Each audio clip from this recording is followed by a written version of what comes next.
Bem-vindos ao programa Contra a Capa, que você já sabe, é esse nosso encontro semanal em que a gente traz aqui autores, autoras, para falar sobre a sua literatura, sobre a sua vida, sobre suas experiências, sempre trazendo pessoas mineiras ou que têm uma forte ligação com Minas Gerais. Esse aqui é o espaço da literatura mineira.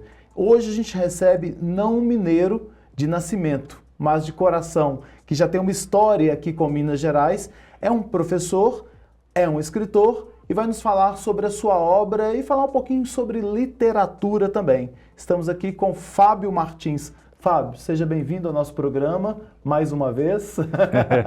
Você já é de casa, né? Então, obrigado por ter aceitado o convite, participar com a gente aqui, para falar sobre os seus livros e para falar um pouquinho de literatura, né? Eu estou muito feliz de estar aqui com o tio Flávio, que eu sigo há um bom tempo. Não né? tanto. Mas me sinto em casa mesmo. Estou aqui muito feliz e para esse bate-papo. Para fazer essa troca aqui, né? Olha, antes da gente começar a fazer esse bate-papo, eu vou falar para vocês onde vocês podem nos encontrar. Esse programa que está sendo gravado, ele é levado ao ar toda quinta-feira, 19 horas, no canal 12 da Claro TV. Mas também estamos no YouTube, Jornal Hoje em Dia BH, e toda quinta-feira às 19 horas a gente vai para o portal do Jornal Hoje em Dia. Quem não nos assistir no portal ou na TV Promove, pode nos ouvir em algumas rádios e buscar o YouTube, porque a entrevista está gravada. Então, onde nos encontrar? No Jornal Hoje em Dia, na TV Promove, que é o canal 12 da Claro TV, também na Rádio Web Hoje em Dia e nas rádios Alvorada FM e Difusora AM de Salinas, na Gortubana de Janaúba, na Rádio Cidade FM de Corinto e na Rádio Eldorado de Sete Lagoas. Já deixo aqui um abraço aos ouvintes dessas rádios que nos prestigiam sempre no programa Contra a Capa. O Fábio Luiz de Melo Martins, ou simplesmente Fábio Martins, ele nasceu em Santos, no litoral de São Paulo. Foi criado em São Vicente, também é litoral paulista. É poeta, cronista, contista e professor de literatura, língua portuguesa e literatura. Atualmente reside em Belo Horizonte com a esposa Ana Paula e com a filha Helena. É autor de livros, de poemas e de um livro de mini-contos sobre a cidade de Belo Horizonte. É um atento observador da alma e dos relacionamentos humanos. Além dos mini-contos que você tem, a gente está falando agora, vai falar hoje sobre esse livro, Isso. Que é um lançamento, né? Lançamento. Ele é recente. Saiu finalzinho de março, comecinho de abril. Ah, então novinho. Ô, Fábio, para a gente poder então começar a conversar aqui, eu queria que a gente falasse sobre esses mini-contos de Belo Horizonte. Como é que surgiu a ideia? A ideia surgiu assim, eu estava caminhando para fazer 10 anos aqui em BH e eu fui recolhendo histórias. A minha esposa, a gente sai muito e a gente sempre ficava observando as pessoas e vendo as histórias acontecendo. E ela falou, por que você não conta essas histórias? E aí um dia eu comecei a sentar e buscar na lembrança histórias desses 10 anos. E eu fui escrevendo. Contos breves, né? De 8, 10 linhas no máximo, com essas histórias. Então eu falo que são histórias que eu vi, ouvi e vivi. Né? Muita gente pergunta assim, mas todas as histórias aconteceram? Não. São reais? Algumas foram inspiradas, assim. Algum fato que você viu que eu vi surgiu. E dali surgiu uma história. Por exemplo, eu vi uma moça uma vez caminhando com um cachorro. Não sei quem é a moça, não sei se ela tem namorado, se ela não tem, mas saiu uma história de uma moça com um cachorro bravo que tinha um namorado. Então, a partir de um fato, cotidiano, a história surgiu. Muitas histórias eu vivi mesmo, vi, né? Essa história, eu gosto muito de observar as pessoas, observar os acontecimentos, então acaba que algumas são realmente coisas que eu observei. Outras foram inspiradas por situações e pela cidade, né? Que inspira por si só, né? O grande personagem de todos os contos é a cidade. Você falou que você estava comemorando 10 anos em Belo Horizonte. Hoje você tem quanto tempo aqui? Eu estou com 11 anos 11 aqui. anos. Então o livro foi do ano passado? O livro saiu... Isso, foi o ano passado. Ah, entendi. E aí, me conta o seguinte, assim, a minha dificuldade, isso algumas pessoas não têm, essa dificuldade, mas a minha dificuldade de escrever histórias curtas. Mini contos, você tem que ser muito direto, né? Você tem que passar uma ideia, esclarecer aquela ideia, colocar um sentimento, talvez, em poucas linhas, 10 linhas. Como fazer um mini conto? Como então, condensar aquelas informações todas? Eu falo que para mim o desafio não é o escrever pouco, é o escrever muito. Depois a gente vai comentar sobre os teus lábios só não me disseram adeus. Para mim foi o grande desafio. Eu sempre fui da história curta, né? Tanto porque a minha origem é como poeta, escrevendo poemas. Então, para mim, é muito mais fácil o condensamento. Continuar já é mais complicado. Que interessante isso. Eu sempre lembro de uma frase do Luiz Fernando Veríssimo, que quando perguntaram para ele quando ele publicou, acho que o único romance que ele tem, ele falou, não, é fácil, é só escrever um conto e não terminar no final. Porque é isso, eu sempre dominei mais a coisa da história curta. O Teus Lábios Só Não Me Disseram Adeus nasceu como um conto. Depois eu vi que não ia caber. Aí ele virou um romance, Aí né? ele virou um romance. Então, na verdade, na minha cabeça, assim, tudo surge como uma história curta. E depois eu vou trabalhando. Tá, a gente está falando de mini contos, do outro livro que você lançou sobre Belo Horizonte. Mas me conta aqui então, já que você é professor de literatura, você trabalha hoje em escolas de ensino fundamental e médio? Isso, eu trabalho no Colégio São Paulo, Irmãs Angélicas. Sei. Eu dou aula de português no 6º e 8º ano e de literatura no ensino médio. Ah, ótimo. Então, já que você trabalha nessa área, fala pra gente aqui, as pessoas que estão chegando agora, as pessoas que não têm um hábito com a literatura, o que seria o básico? A diferença de contos e crônicas. O conto, ele tem uma tradição mais ficcional, né? Ambos são histórias curtas, breves. Não tão curtas quanto os mini-contos, Não tão curtas quanto os mini-contos, mas são histórias curtas, com um espaço único, poucos personagens. A crônica narra mais a coisa do cotidiano, né? Ela tem uma origem muito mais jornalística. Então, ela pega um fato, né? O cronista pega um fato do cotidiano e vai trabalhar em cima daquilo, ou reflexivamente, ou como o Fernando Sabino fazia muito bem, com um humor muito fino.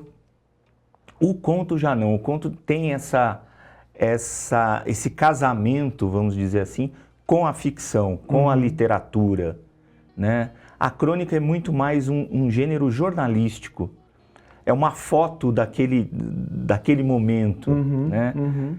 Tanto é que você pega os grandes cronistas brasileiros, você tem ali a oportunidade de ver quase uma aula de história, né? Você pega, por exemplo, livros de crônicas do Drummond, você vê, por exemplo, o Rio de Janeiro daquela época, quando ele vivia, o Fernando Sabino, a mesma coisa, o Rubem Braga, né?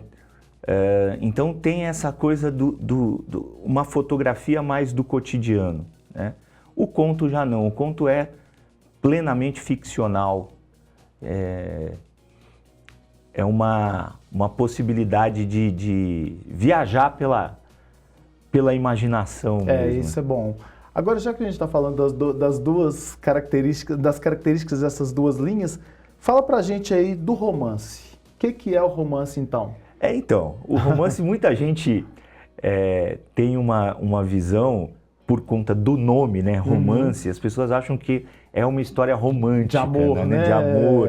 E eles viveram felizes para sempre. E a origem do romance é de romanceiro, né, de história mesmo, né, de uma história contada, que vem lá desde as novelas de cavalaria da Idade Média. Então, o romance, ele tem várias possibilidades, né? Vários estilos, né? Você tem romance de aventura, de terror, enfim, de vários estilos. Mas as pessoas sempre associam, né? É muito engraçado. Um drama. Então vai ser uma história de amor. É um drama, né? Amoroso. E não é, né? É uma história ficcional. Normalmente um texto mais longo, onde você tem a oportunidade de explorar mais os personagens, as situações. Pois é, e aí você vê então esse ano Com Teus Lábios Só Não Me Disseram Adeus. Isso. Que é um romance que você cria uma personagem, alguns personagens obviamente, vai dando características a esses personagens para poder escrever essa história. Então conta pra gente aquilo que pode ser contado desse livro aqui. Qual que é a história dele? Então, como eu falei, ele nasceu de um conto. Uhum. Você estava escrevendo um conto e era para ser um conto e ponto. E ponto. Eu tinha imaginado uma história para falar sobre o luto. Uhum. E a única coisa que eu tinha na cabeça de cara é que o personagem seria feminino. Tá. Isso porque você estava atravessando algum processo desse? Não, eu queria contar essa história. Uhum. E aí, por que eu pensei num personagem feminino? Para não confundir, como era narrado em primeira pessoa, para não confundir com o autor mesmo. Como uma coisa de uma autoficção, uma coisa autobiográfica. E aí eu criei a Rafaela. O pessoal me pergunta, por que Rafaela? Não faço a menor ideia. Não é o nome da minha filha? Né? Acho que é um nome que para mim pareceu sonoro. Então a Rafaela, uma mulher bem-sucedida, uma veterinária com uma clínica estabelecida, aos 43 anos, ela vive uma situação. O pai, ela ia almoçar no domingo com a família, como a gente faz normalmente, e o pai tinha falado para ela que tinha um presente, né, que ele daria para ela, que ele tinha preparado. Só que no dia que era para ela ir almoçar, ela recebe o telefonema da mãe que o pai faleceu. Teve um infarto fulminante e faleceu. A partir daí, eu começo a contar a história dessa mulher que vai lidar com o seu luto, com o luto da mãe. Então, vai ter essa relação das duas. Ela era próxima do pai? Ela era próxima do pai. E tem uma questão assim, só que o pai era um advogado importante, que trabalhou sempre com a luta pelos direitos humanos, foi advogado de presos políticos na época da ditadura. Então, as pessoas viam o pai meio como um herói, assim, né? E ela via como pai, com todos os amores e de sabores, né? Um pai que, isso tem um trecho no livro, né? Um pai de silêncios, muito amoroso, mas muito silencioso, que falava mais pelas ações do que pelas palavras. Então, a partir daí, ela vai recordando. Então, o livro é dividido em 3 partes, que é o luto, a morte, o luto e o reencontro. Que ela vai, em um dado momento, acontecer uma situação que ela vai reencontrar a visão dela desse pai. É que não é um romance mediúnico. Não, não é, não. E assim, o que eu queria falar também, né, quis colocar, é essa trajetória, né? Porque muita gente imagina assim que o luto começa no dia da morte. Não, o luto começa muito depois, né? Porque você tem que lidar primeiro com a morte, com as coisas práticas da morte. A morte é muito burocrática, muito burocrática, né, pra família. Então, e ao mesmo tempo essa mulher está passando por uma mudança profissional. Ela quer novos ares, ela já não se sente mais desafiada pela profissão que ela está realizada. Isso. Eu li uma pesquisa recente que as pessoas na meia-idade, chamada de meia-idade, já está com 43, né? Isso. Entre 40 e 55 anos de idade, tem uma estagnação na vida da pessoa, seja pessoal e seja profissional, e aí a pessoa tem uma certa angústia, e ela busca, então, lidar com essa angústia. Será que eu estou parada? Será que eu estou vivendo? Será que minha vida tem sentido? Eu não sei se é isso, porque o livro eu não li. Não, mas é um pouco isso, sim. E ao mesmo tempo, né, desses questionamentos, ela vai lidando... Engraçado como é a pessoa ler o seu livro, né? O Miyakoto fala muito isso, né? O livro passa a existir a partir da hora que as pessoas leem. Quando eu escrevi, eu não tinha pensado nisso, que esse presente, que a mãe não quer que ela entre, né? O presente ficou num estúdio, né? Que o pai chamava, o escritório do pai, e a mãe não quer que ninguém entre lá. Porque é meio que... como se o pai ainda tivesse. Conservar aquelas lembranças. Então a única pessoa que entra é a moça que vai limpar. Mas as duas não entram. E aí alguém leu e me falou assim, também é um romance sobre o tempo da espera. E eu nunca tinha imaginado isso. Porque engraçado que o autor escreve e as pessoas vão dando vida mesmo, né? Não, eu não tinha pensado nisso. Eu tinha pensado... Claro, tem a lidar com o tempo, mas para mim era o tempo do luto. Né? E na verdade é o saber esperar o seu próprio tempo. E eu falei, olha que legal, é isso mesmo. Então é muito... Você fala com a leitora, né? Você tem razão, eu pensei em tudo isso. É a história do Drummond, né? O Drummond que fala que quando ele leu a análise... que o pessoal falava daquele poema da pedra, né? Tinha uma pedra no meio do caminho, que o pessoal fazia análise, porque isso ele fala do problema e do não sei o quê. E ele falou assim, gente, e era só uma pedra.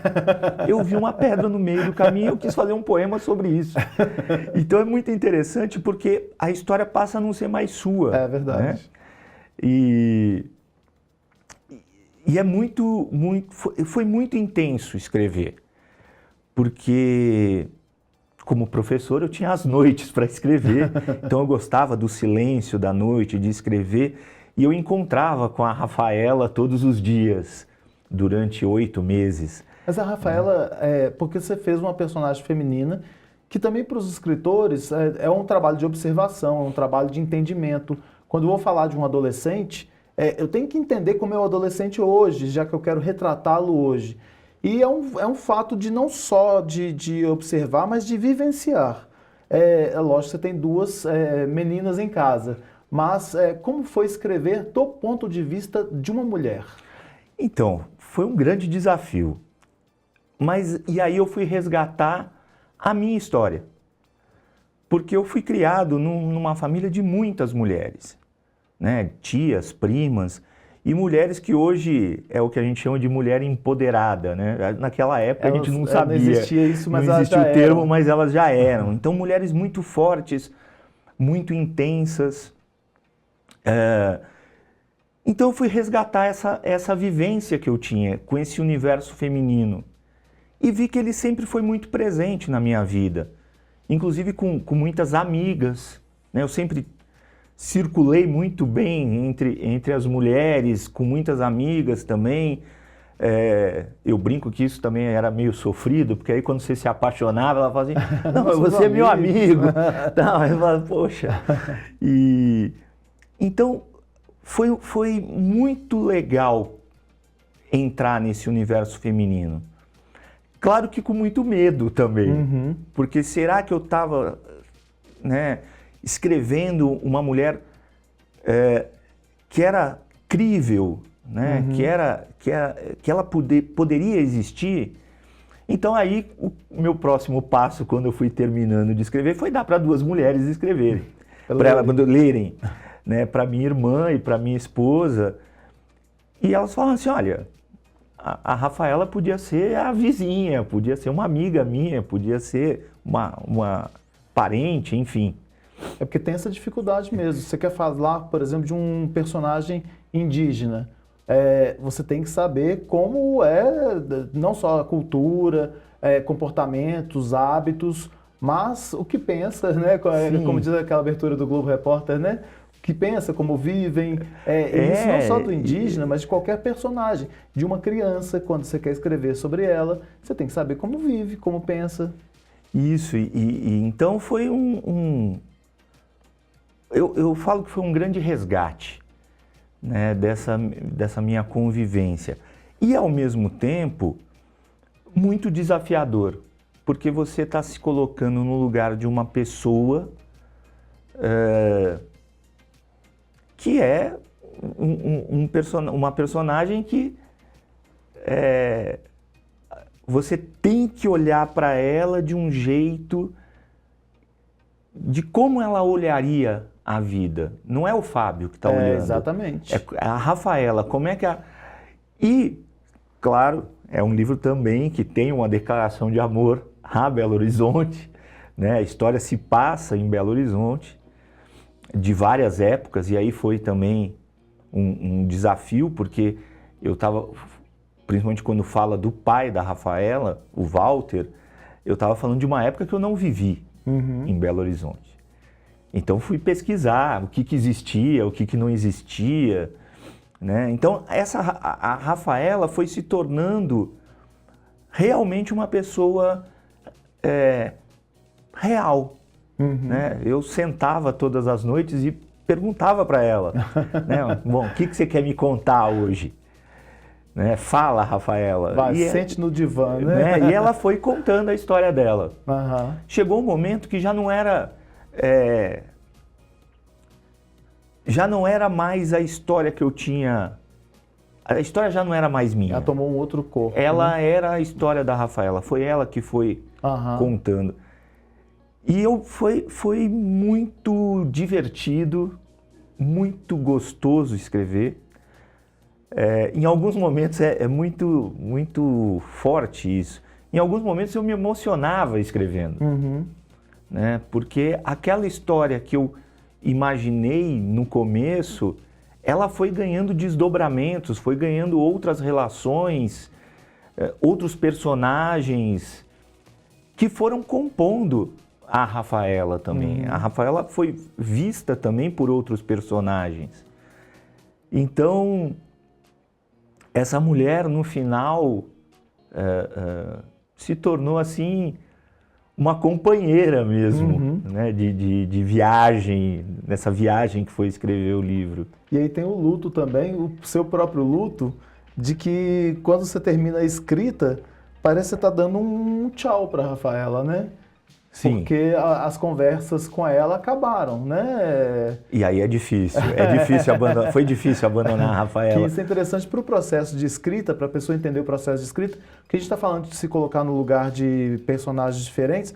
Um ator, ele faz laboratórios para poder interpretar uma pessoa com uma deficiência cognitiva, né? Qualquer papel que ele faça, ele tem que se colocar naquele lugar. O escritor, ele tem que se colocar naquele lugar. Está falando sobre uma prostituta, ele tem que entender o que é viver a prostituição, a história daquela pessoa.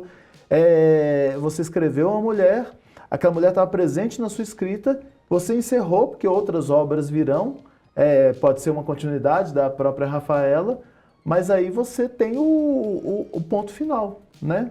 De agora, pronto, Rafael. Você já está pronta.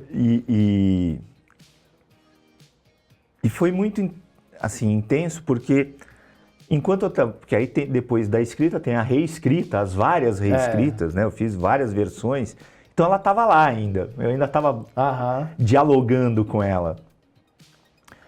Quando terminou mesmo, bom, agora vou mandar para a editora, eu lembrei de uma frase da Lígia Fagundes Telles, quando ela terminou de escrever, se eu não me engano, foi As Meninas, que uma das personagens, ela falou assim, que imaginou uma das personagens sentando no colo dela, dando tchau e falando assim, mas não fica triste, a gente se reencontra em outras histórias. Né? Então, acho que acaba sendo isso, né? Você olha para personagens e acabam se reencontrando com você. Né? Agora me conta sobre este título, Teus Lábios Só Não Me Disseram Adeus. Olha, esse livro teve muitos títulos, muitos títulos. Que também é outro parto, né? Dar nome a livros, né?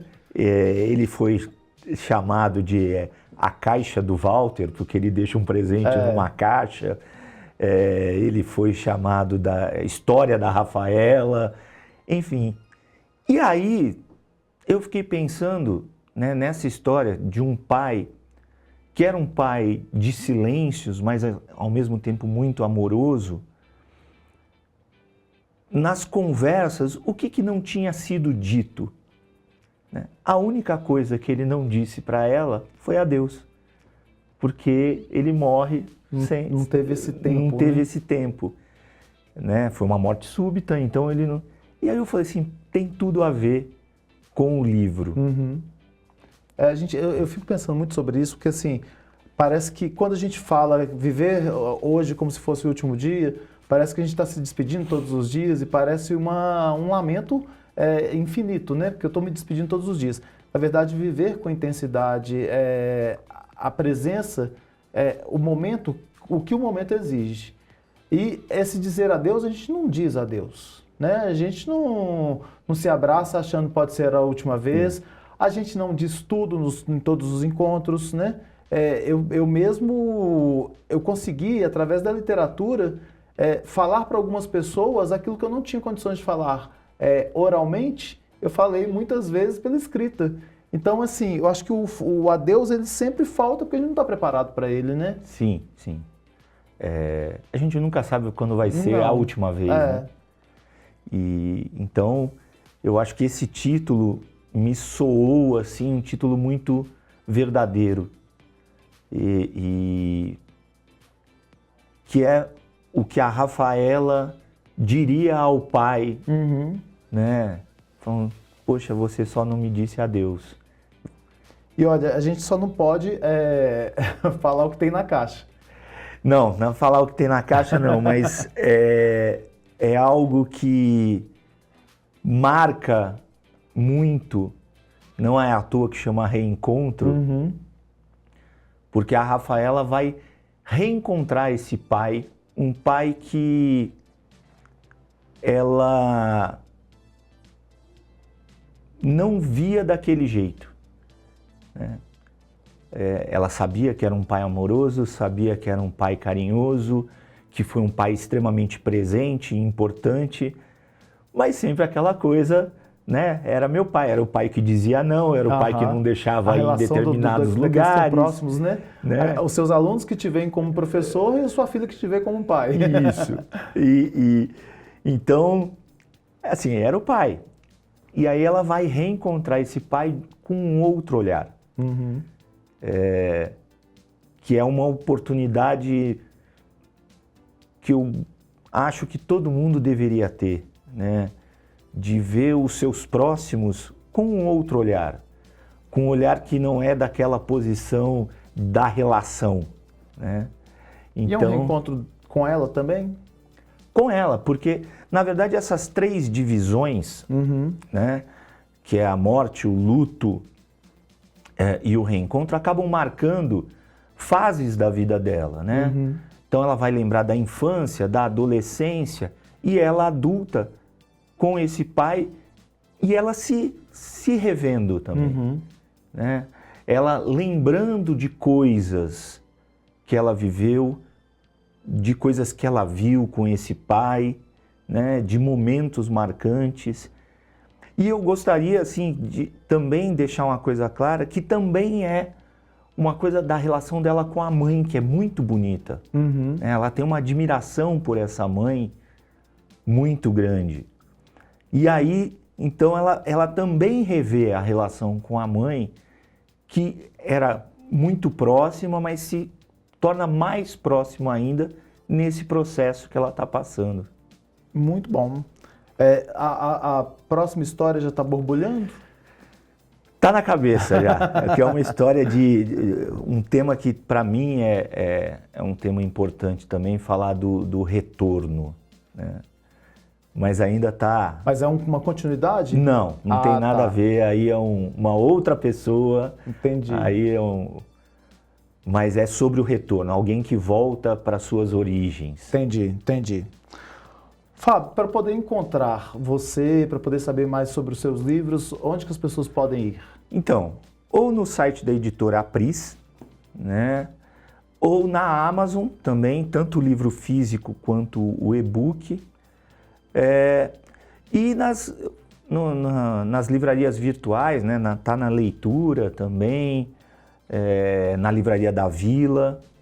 Então, tem vários canais aí. Para saber mais sobre o que você tem feito. Meu Instagram, né? @poetafabiomartins. Ou no TikTok, é Fábio Martins. Eu tenho feito vídeos sobre literatura. Muito bom. Então, mas o TikTok é só Fábio Martins? Só Fábio Martins. Tá. E o Instagram, poeta Fábio Martins. Ok, muito obrado por essa conversa. Obrigado, tio que Flávio. Voa. Infelizmente passa muito rápido. Mas a gente vai esperar o retorno. Tá? Com certeza. Pessoal, a gente fica por aqui. Agradeço a participação, a presença de vocês e nos encontramos no próximo programa. Até lá.